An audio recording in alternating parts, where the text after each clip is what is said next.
올해는 참 말씀이 삶이 되어 그래서 하나님의 역사가 이루어지는 삶을 살게 해주세요라고 우리가 기대하고 소망하며 힘차게 시작한 지 이제 한 주가 지났습니다. 한 주밖에 안 지났어요. 자, 그런데 그 소망과 기대가 오늘도 동일하게 있으십니까? 네, 아멘. 아니면 그렇게 또 맞아요 기대하고 또 맞아 다시 소망해야지 아직 일주일밖에 안 지났잖아 라고도 하지만 또 이 얼마 안 되는 시간인데도 야 작년이나 지금이나 또 시작하자마자 또 문제는 역시나 휘몰아치는구나 하며 여러분의 마음을 어지럽히고 있지는 않습니까? 참 연초 어떤 일의 시작이라고 하는 것은 그런 것 같아요. 그래도 소망과 기대가 살아있고 문제가 와도 어떤 일이 있어도 그래도 다를 수 있을 거야. 자, 그런데 그게 한 주가 지났죠. 한 달이 지나고 두 달이 지나고 세 달이 지날수록 조금씩 희석되어져 갈 것입니다. 그래 맞아 표는 저거고 말씀이 삶이 되어 역사를 이루는 교회 맞지만 처음에 가졌던 그 마음의 기대치와 소망보다는 점차 줄어들면서 이제 문제가 좀 더 보이면서 이렇게 또 타협이 되어져 가는 그런 우리의 모습이 또 보일 때도 있을 수 있습니다. 그러다 보면은 자 이런 소망, 기대, 하나님의 일하심들을 생각하게 되겠죠. 하나님 맞아요. 하나님의 능력이 하나님이신데 하늘의 신령한 복과 기름진 복을 주실 수 있는 충분한 하나님이신데 그렇다면 기양 베풀어 주시는 은혜 어차피 은혜라는 것도 내 노력으로 인해 가지고 주시는 상의 개념이 아니라 내가 받을 자격이 없음에도 불구하고 그냥 주시는 선물이지 않습니까? 그러면 기양 주시는 선물이라면 좀 더 시원하게 좀 더 깔끔하게 한 번에 해결해 주시면 안 되나요? 이런 마음이 들 수도 있습니다. 오늘 본문의 맹인을 봐도 그래요. 우리가 지난주에는 우리가 평화 말씀 갖고 함께 말씀 나눴고 그 전주에서 이 맹인의 얘기를 나눴었죠. 이 맹인이 왜 날 때부터 맹인이 되었습니까? 누구의 죄 때문입니까? 하는 이 제자들의 질문 가운데 예수께서 뭐라고 말씀하시죠? 누구의 죄 때문이 아니라 하나님의 일을 드러내기 위해서 라고 멋지게 말씀해 주시지 않았습니까? 자, 이 맹인의 장면만 딱 보면 어떤 순간이에요? 예수를 만났구나. 드디어 치유의 순간이 왔구나. 딱 느낌이 옵니다. 그리고 예수께서 멋지게 말씀해 주셨어요. 그렇다면 이제 그 말씀으로 순식간에 치유해 주시면 좋지 않았을까요? 그런데 예수님은 그냥 말씀으로도 충분히 하실 수 있는데 과정을 거치십니다. 침을 뱉으시고 진흙을 이기셔서 눈에 바르시고는 그 볼 수 없는 눈 가운데 실로암까지 가서 씻으라 라고 명하셨다는 거죠.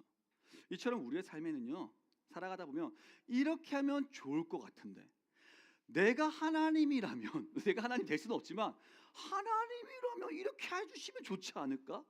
막 이런 생각이 들 때가 있어요. 그런데 우리의 지혜로 하나님을 다 이해할 수 있다면 알 수 있다면 그 존재가 하나님일까요? 아니겠죠. 우리의 지혜로 이해할 수 없는 하나님의 뜻이 분명히 있습니다. 그리고 하나님의 선하심과 우리의 선함이 같을 수가 없습니다. 그럼에도 불구하고 하나님의 성경을 통해서 분명히 이렇게 말씀하세요.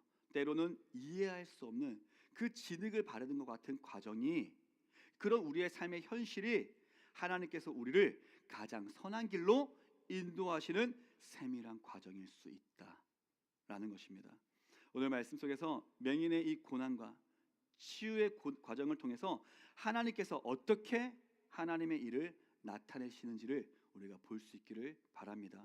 그리고 우리 또한 그렇게 우리의 인생 속에서 일하시고 계시는 지금도 여전히 일하시고 계시는 하나님의 이 은혜와 사랑을 깨닫고 다시 소망 가운데 힘있게 걸어갈 수 있기를 축복합니다. 예수님은 6절에서 땅에 침을 뱉어서 진흙을 이기고 그것을 맹인의 눈에 바르시죠. 6절 말씀 보니까 이렇게 나와 있습니다. 함께 읽을까요? 시작. 땅에 침을 뱉어 진흙을 이겨 그의 눈에 바르시고. 아멘. 이 장면을 보면 이런 생각이 들어요. 왜 예수님께 진흙이 필요했을까? 꼭 필요했을까? 라는 것입니다. 그러니까 치유의 과정 속에 진흙이라는 매개체가 필요했을까라는 것이에요. 예수님은 실제로 각 사람의 처지에 따라서 다양한 방법으로 치유하시는 모습을 성경에서 볼 수가 있습니다. 마가복음을 보면요, 귀머거리가 나와요. 그 귀머거리는 고치시기 위해서 양 귀에다 손가락을 넣었다가 다시 침을 뱉어서 그의 혀에 대시는 방법으로 치유하시는 장면이 나옵니다.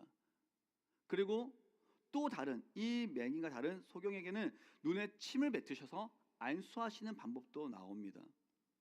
뿐만 아니에요. 이렇게 어떤 당시에 있었던 시대적인 배경 가운데 하는 것처럼 보이는 치유의 과정도 모습도 보이지만 또 한편으로는 백부장의 하인 같은 경우에는 직접 그 하인을 보지도 않고 백부장의 믿음 가운데 그냥 돌아가라, 말씀으로도 낫게 하시는 모습을 보기도 합니다. 뿐만 아니죠. 우리가 잘 아는 나사로는 어떻게 됐습니까? 죽었습니다. 그저 병든 게 아니에요. 죽었는데 일어나라, 달리다굼 하시니 그냥 나사로가 나왔어요. 살아났습니다. 하나님이란 존재가 어떤 존재인지 우리가 먼저 분명히 알게요. 하나님은요, 무에서 유를 창조하실 수 있는 유일한 존재입니다. 이 세상 어느 것도 무에서 유를 창조할 수는 없습니다. 다 이미 있는 유에서 또 다시 새로운 것으로 만들 수는 있지만 무에서 유를 만들 수 있는 존재는 누구도 없습니다. 그런 능력을 가지신 게 하나님이에요. 하나님께는 원인과 결과라는 게 없어요. 하나님의 모든 일의 원인이 되십니다. 그냥 하나님이 원하시면 말씀으로도 천지를 창조하셨는데 구태여 다른 침과 이런 흙 같은 보조수단은 필요 없다라는 겁니다. 그럼에도 불구하고 그러면 자, 이런 행동을 하신 이유는 무엇일까? 여기에 대해서 신학자들은 또 이런저런 이유를 갖고 적절하게 이야기를 하기도 합니다. 그런데 어떤 신학적인 이유보다 오늘 나오는 장면만 갖고 분명히 봤을 때는 우리는 다 할 수 없지만 예수님께서 이 행동을 하셔야 되는 이유가 누구에게 필요했다? 이 맹인에게 필요했다라는 것입니다. 여러분, 하나님께서 우리에게 주시는 모든 어떤 사건, 일들에 대해서는 하나님의 우리는 알 수 없는 이유와 뜻이 반드시 있을 줄로 믿습니다. 이를 통해서 우리는 무엇을 알 수 있냐?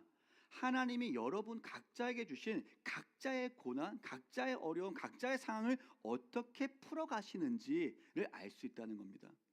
하나님은 우리를 결코 일률적으로 다루지 않습니다. 그냥 똑같이 믿음 있으면 다 이 믿음이 이만큼 있으면 이런 문제 오케이, 이 정도 있으면 저런 문제 오케이, 이런 게 아니에요. 똑같이 믿음이 있어도 누구는 평탄하고 그토록 원하는 형통하게 순탄하게 지나가는데 누구는 믿음이 있는데 오히려 어려운 일을 겪을 때도 있더라 이겁니다. 하나님은 각 사람의 성향과 상황 그리고 믿음의 분량에 맞춰서 가장 적절한 방법으로 우리를 다루어 가십니다. 어떤 사람에게는 앞서 말씀드렸듯이 말씀으로 즉시 응답하실 수도 있습니다. 여러분의 인생에도 마찬가지예요. 언제는 기도 가운데 정말 즉각적으로 하나님께서 응답하실 때도 있습니다. 깨닫게 하실 때도 있습니다. 그런데 어떤 사람에게는 또 언제 우리의 순간에는 이 맹인과 같이 진흙을 바르는 것 같은 그런 이해할 수 없는 상황과 긴 과정이 있을 수도 있다. 주시더라라는 거죠. 그렇기 때문에 우리는 어떤 어려움, 고난, 누군가가 문제가 해결되어진 것을 보면서 누구는 기도하자마자 해결되던데 왜 나는 이렇게 복잡하고 힘들까라는 생각을 할 필요가 없습니다. 이는 하나님이 여러분의 믿음을 그거밖에 안 되냐라고 해서도 아니고, 물론 때로는 우리의 믿음이 부족하고 연약해서 될 때도 있어요. 하지만 그럼에도 불구하고 우리가 믿음으로 온전히 나아가는 가운데도 하나님께서는 우리를 덜 사랑하거나 우리의 믿음이 형편없어서가 아니라 그 과정이 그 순간이 여러분이 가장 필요한 순간이기 때문에 다루어 갈 때도 있다는 것을 꼭 기억하시기를 바랍니다. 하나님은 사랑이십니다. 하나님은 우리를 예수님의 생명만큼 사랑하십니다. 이 사랑에 의심할 필요가 없습니다.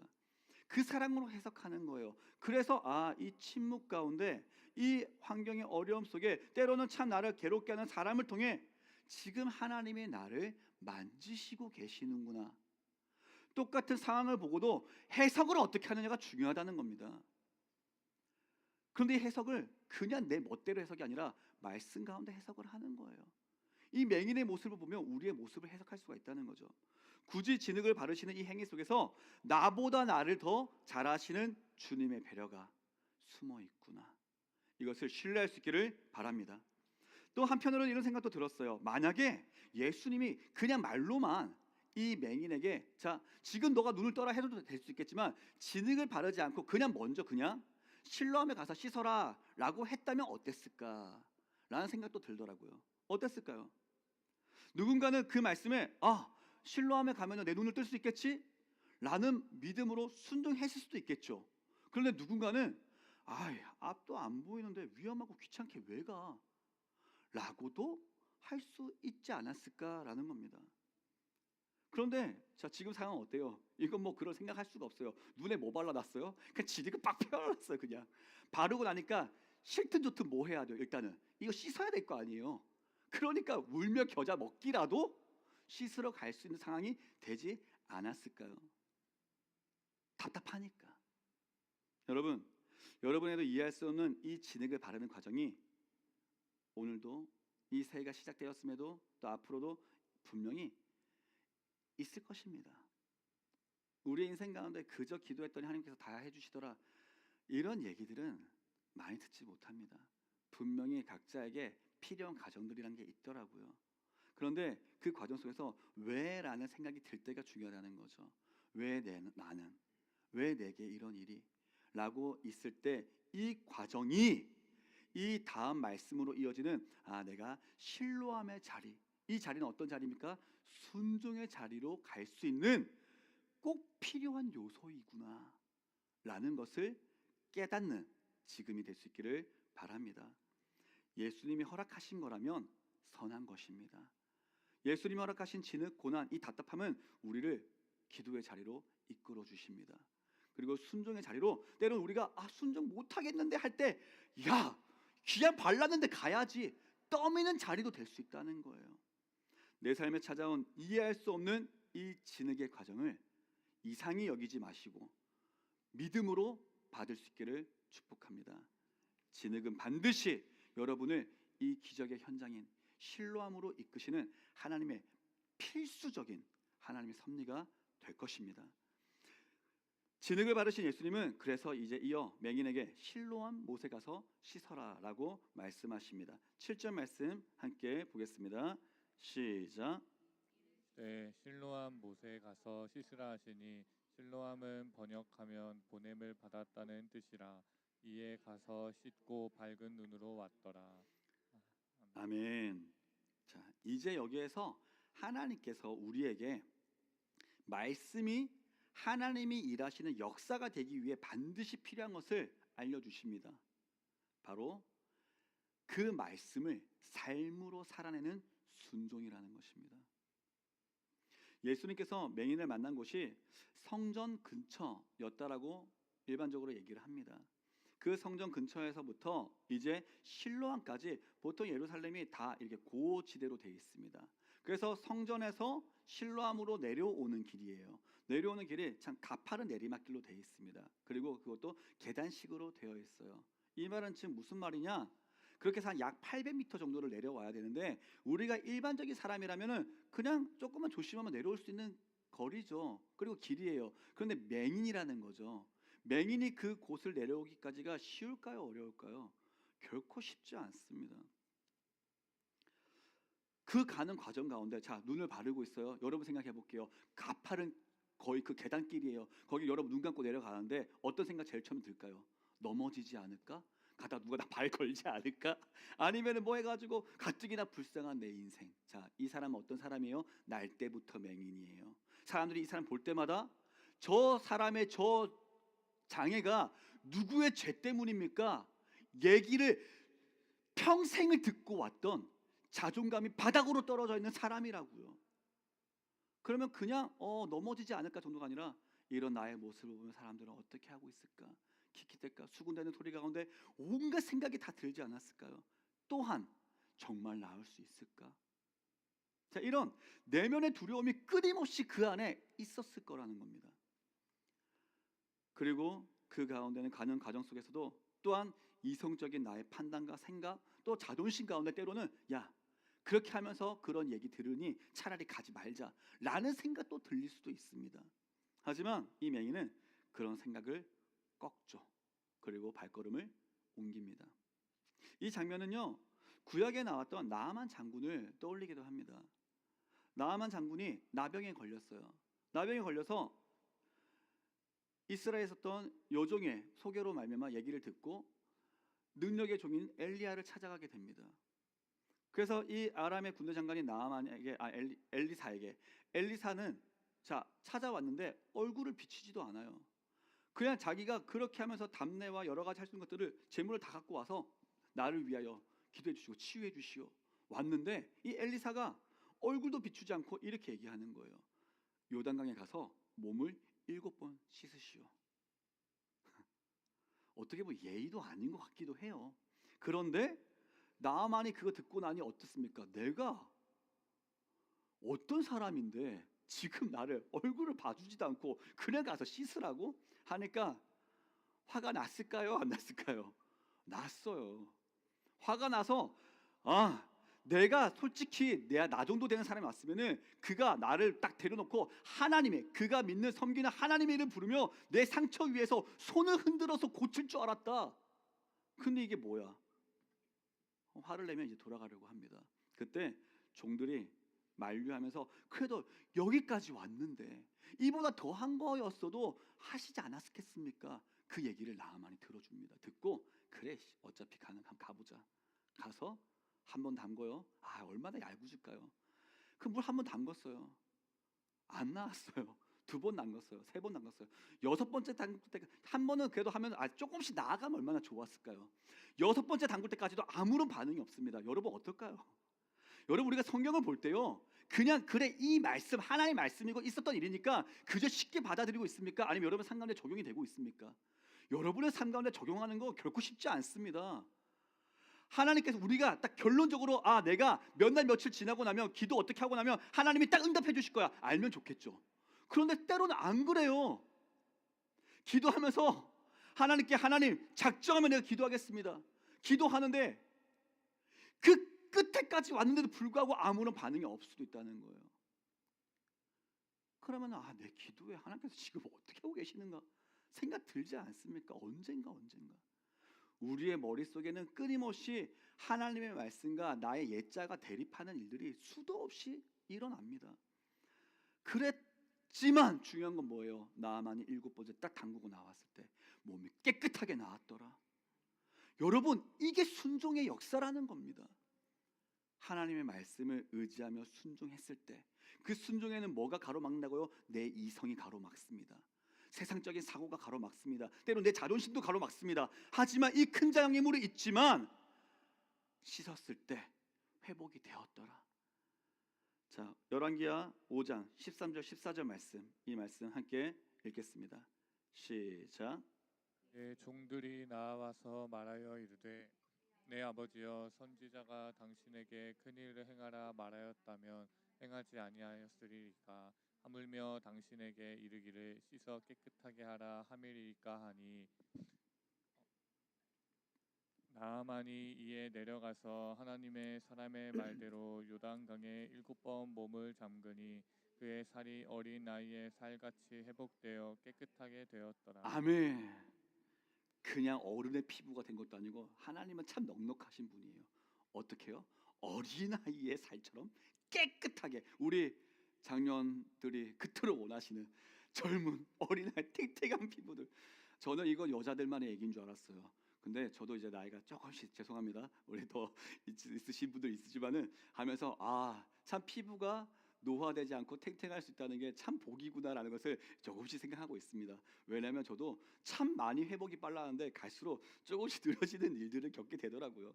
그래요. 하나님은 이렇게 하나님께 순종한 자들을 치유하시고 인도해 주시더라. 맹인 역시 자신의 판단을 멈추고 말씀대로 이 발걸음을 옮겼습니다. 7절 말씀은 그 결과로서 너무나도 단순하지만 분명하게 결과를 보여줘요. 어떻게 했죠? 이에 가서 씻고 밝은 눈으로 돌아왔더라. 침침하고 어느 정도로 개슴츠레게 보이는 뜬 정도가 아니라 밝은 눈으로, 오늘날 생각하면 시력 2.0으로, 그건 모르겠고요. 하지만 중요한 것은 밝은 눈으로 돌아왔더라 라는 겁니다. 정말 사랑하는 성도 여러분, 하나님의 일은, 이 기적은 우리가 고민할 때 일어나지 않습니다. 고민하더라도 그 고민을 뒤로 하고 내 발을 떼서 걷기 시작하는 순간 이미 시작된 줄로 믿습니다. 왜냐하면 하나님의 계획은 이미 진행 중이었기 때문입니다. 이 놀라운 일의 핵심은 예수님의 침이었습니까? 아니에요. 진흙도 아닙니다. 핵심은요, 가서 씻으라는 말씀이었어요. 이 말씀에 순종했을 때 일어났다는 겁니다. 그래서 올해 우리 교회의 표, 말씀이 삶이 되어가 바로 이것입니다. 오늘 예배를 통해 말씀을 듣고 끝나는 것이 아니라 한 주 우리가 살아가면서 때로는 내 자존심이 상할 때 있어요. 손해 볼 것 같은 상황이 있을 수도 있어요. 이성적으로는 아무런 소망 없이 또 똑같은 일의 반복이구나, 또 어렵구나 라는 회의적인 생각이 들 수도 있습니다. 하지만 그 모든 것을 꺾고, 내 의지로 꺾을 수 있는 게 아니라 말씀 앞에 그것을 진리는 진리이니 그 모든 현실을 꺾고 말씀 붙들고 말씀으로 행할 때 이것이 말씀이 삶이 되는 것인 줄로 믿습니다. 그렇게 삶으로 살아낼 때 비로소 뭐가 일어난다고요? 하나님의 역사가 일어난다는 것이죠. 우리는 말씀은 참 많이 듣습니다. 하지만 삶의 현장인 이 실로암까지 가는 것은 주저합니다. 진흙을 바른 채 그냥 앉아 있어요. 앉아서 그냥 진흙을 바르시다 어떻든 그냥 기도만 하고 있는 거예요. 주님, 그냥 여기서 씻겨주세요. 내 눈 뜨게 해주세요. 하지만 주님은 이렇게 말씀하시죠. 너가 가서 씻어야 돼 일단은 라는 겁니다. 여러분에게 주님이 지금 말씀하시는 실로암으로 가라 라는 명령은 무엇이 있습니까? 때로는 내가 먼저 용서하고 사랑하는 것일 수도 있습니다. 보이지 않는 미래를 향해 믿음으로 도전하는 것일 수도 있습니다. 그리고 기도하는 가운데 믿음의 소망에 인내를 갖고 나아가는 과정일 수도 있습니다. 중요한 건 이 모든 과정을 이렇게 표현할 수 있어요. 불확실성을 견디는 훈련이다. 불확실한 거예요. 보이지 않습니다. 하지만 이것을 견디는 거죠. 우리는 결과를 참 통제하고 싶어 합니다. 내가 원하는 대로 되기를 바라는 마음들이 큽니다. 그런데 하나님은 이 통제권을 하나님께 넘겨라 라고 얘기를 하십니다. 내가 다 책임질 테니 너는 그냥 가서 씻어라. 너가 할 수 있는 거 해라. 여러분의 삶에 묻어있는 이 진흙 같은 과정들이, 문제들이 있다면 우리가 불평과 고민만 하고 있는 것이 아니라 말씀에 의지하여 순종으로 씻어낼 수 있기를 바랍니다. 이를 위해서 성령님을 붙들어야 합니다. 성령 충만을 구해야 합니다. 내 의지만으로는 할 수가 없습니다. 머리로 계산하는 신앙이 아니라 손발이 움직이는 신앙이 되어야 합니다. 그때 우리의 삶에 하나님이 일하심을 경험하는 현장이 될 줄로 믿습니다. 다음 이제 말씀 보겠습니다. 8절 9절 말씀입니다. 8절 9절 시작. 들과 전에 그가 거린인 것을 보았던 사람들이 이르되 이는 앉아서 구걸하던 자가 아니냐. 어떤 사람은 그 사람이라 하며 어떤 사람은 아니라 그와 비슷하다 하거늘 자기 말은 내가 그라 하니. 아멘. 이 맹인이 순종했어요. 순종의 결과로 눈을 떴습니다. 그 결과로 돌아오게 되었을 때 사람들의 반응이 어때요? 의심했어요. 이 사람이 그냐 아니냐? 아닌 것 같은데, 긴 것 같은데, 계속 얘기들이 있었어요. 왜 그랬을까요? 이것은 비단 그냥 눈을 떴다는 기적 가운데 기적을 경험한 사람이냐 아니냐 만의 요소는 아니었을 것입니다. 왜냐하면 당시에 맹인이란 존재는, 그리고 안진뱅이와 같이 행동이 자유롭지 못한 이들은 그 장애를 갖고 삶을 연명하기 위해서 사람들 앞에서 일반적으로 구걸하며 살아갔습니다. 게다가 먼저 말씀 시작하며 말씀드렸듯이 날 때부터 장애가 있어서 누구의 죄 때문인가 라는 얘기까지 있었으니 이 사람은 언제나 평생 마음이 괴롭게, 그래서 세상 앞에 당당함보다는 위축되며 있는 나를 항상 경험하며 살았다는 거예요. 항상 사람들에게 한 푼 주십시오, 주십시오. 비굴하게 살 수밖에 없습니다. 그런데 그랬던 그 사람의 모습이에요. 항상 쭈글쭈글하게 있었던 사람이어야 되는데 이 사람이 어떻게 돌아왔을까요? 눈을 뜨고 당당하게 왔어요. 물론 당당하게 왔다라는 표현이 적혀있지는 않습니다. 그런데 이것을 어떻게 유추해 볼 수가 있냐? 9절 하반절에 보니까 사람들의 이 의심 속에 당신 정말 그 사람이냐 했을 때 제가 맞아요 라고 한 게 아니라 내가 그라, I am he 이렇게 얘기를 했다는 겁니다. 내가 그다, 맞다. 그런데 이 고백이 참 중요한 의미를 담고 있습니다. 왜냐? 맹인이 비참했던 자신의 과거를 부정하지 않는 거예요. 그렇게 초라하고 어려웠던 나였는데 그것을 갖고 나 이제 나은 사람이, 이게 아니라 맞습니다. 제가 그 냄새나고 구걸하던 비참한 거지가 맞습니다. 사람들이 손가락던 그 맹인이 저 맞습니다. 이 맹인은 자신의 그 이 아픈 과거와 숨기고 어찌 보면 싶었던 이 약점을 그대로 지금 인정하고 나아가고 있는 거예요. 하지만 동시에 뭐라고 얘기합니까? 그랬지만 이제 나는 예수로 말미암아 보게 된 사람입니다. 나은 사람입니다. 그러니까 누가 드러납니까? 예수님이 드러나게 되죠. 이것이 진정한 치유이고 은혜의 고백임을 깨달을 수 있기를 바랍니다. 왜냐? 치유라고 하는 거는요, 그저 고쳐지는 아픈 과거를 어찌 보면 우리가 치유가 됐다라고 하는 것을 우리는 이렇게 생각해 볼 수 있어요. 아팠던 것은 나았어요. 그래서 상처도 없이 깔끔하게 없어지는 거. 그러면 그 아팠던 때가 그냥 지워지는 것 같은 느낌이 들 때도 있습니다. 때로 내가 자존심 상하고 너무 고통 가운데 지지부진했던 과거에 지난 어느 날, 내 자존감이 나락을 걸었던 그날, 그냥 이제 이랬던 과거 그 없었으면 좋겠다. 이걸 갖고 우리는 치유됐다라고도 생각하기도 합니다. 그런데 진정한 치유는 과거의 이 상처조차도 하나님의 은혜를 드러내는 도구로 재해석하게 되더라라는 거죠. 하나님 우리에게 전인격적인 치유를 경험케 하십니다. 하나님 우리의 모든 인생을 소중하게 여기십니다. 아팠던 나, 괴로웠던 나 그때도 버리지 않으시고 그때까지도 변화시켜서 그랬던 너가 주님으로 인해 이렇게 되는 거야 라고 이끌어 주십니다. 그래서 하나님이 하시는 일을 드러내기 위해, 이 고난이 왜 있다고요? 왜 장애가 있다고요? 하나님의 일을 드러내시기 위해. 이 하나님의 일은 또 어떤 일입니까? 예수님을 믿는 일로 드러내기 위해 그랬다라고 말씀하실 수가 있었던 거죠. 많은 사람들의 치유를 위해서, 문제 해결을 위해서, 그리고 고난 해결을 위해서, 또 복을 위해서 기도를 합니다. 그리고 분명히 여러분 스스로도 하나님의 치유와 이 해결을 경험했거나 치유와 해결을 받은 사람들을 주변에서 봅니다. 그럼 이제 생각을 해볼게요. 그 경험이 기적과 같은 경험들이 있어요. 치유도 있어요. 그런데 이 모든 것들이 예수님을 향한 더 깊은 믿음의 길과 복음을 드러내는 일로 다 이어졌느냐를 생각해 보자는 거죠. 그럴 때도 있지만 아닐 때도 있더라라는 겁니다. 학업 가운데 열심히 기도하며 정말 하나님 제발 좋은 대학에 보내주세요. 좋은 대학에 갔어요. 근데 신앙은 멀어집니다. 하나님 이 암을 치유해 주세요. 암이 기적과 같이 치유가 됐어요. 그런데 삶에 덕이 없고 믿음의 본이 없고 믿음은 깊어지지가 않습니다. 기도에 대한 응답이 그저 치유, 기적으로만 내가 경험했다 라고만 끝나고 있는 겁니다. 여러분 우리가 경험해야 될 치유와 하나님의 역사는요, 그저 나의 아픔과 이 문제가 그냥 없어지는 게 아니라 이를 통해 그 다음에 열매가 드러나야 합니다. 하나님의 은혜가, 하나님의 영광이 선포되어야 될 줄로 믿습니다. 그래서 말씀이 삶이 되어 하나님의 역사가 이루어지는 삶이란 게 그래서 이런 거예요. 나를 통해. 그래서 그 치유에서 어쩌라고 이렇게 하신 것이 하나님의 은혜입니다. 더 깊어진 믿음, 더 깊어진 고백, 그로 말미암아 나 같은 자도 고치실 하나님께서 당신도 고치실 수 있습니다. 이게 하나님의 일을 드러내는 믿음이 깊어지는 쓰임이라는 겁니다.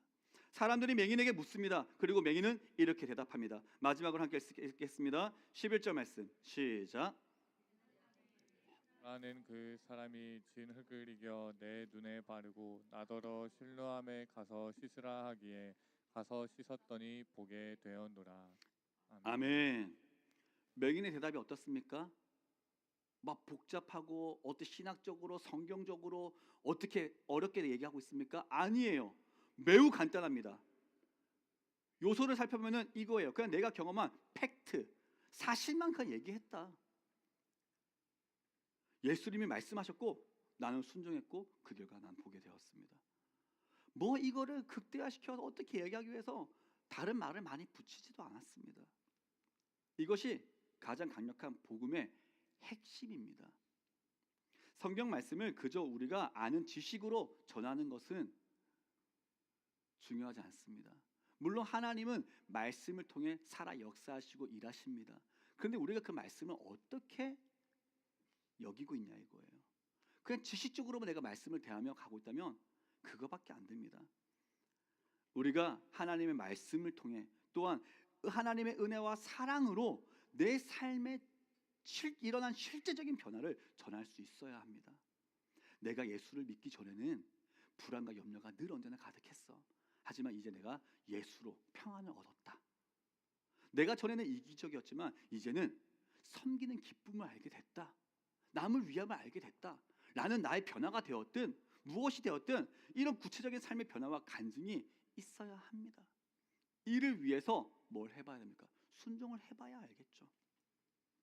말씀을 통해서 우리는 여러분의 삶의 때때로 참 왜 굳이 왜 진흙을 바르셔야 했는가?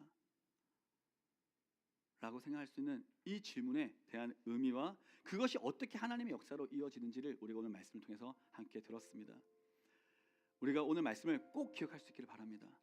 하나님은 우리 각자에게 꼭 필요한 방법으로 찾아오십니다. 허락하십니다. 때로는 그것이 진흙과 같이 불필요하고 답답한 일일지라도 과정일지라도 그로 인해서 오히려 순종의 자리로 기도의 자리로 신뢰함으로 인도하시는 하나님의 이끄심이다. 기억할 수 있기를 바랍니다.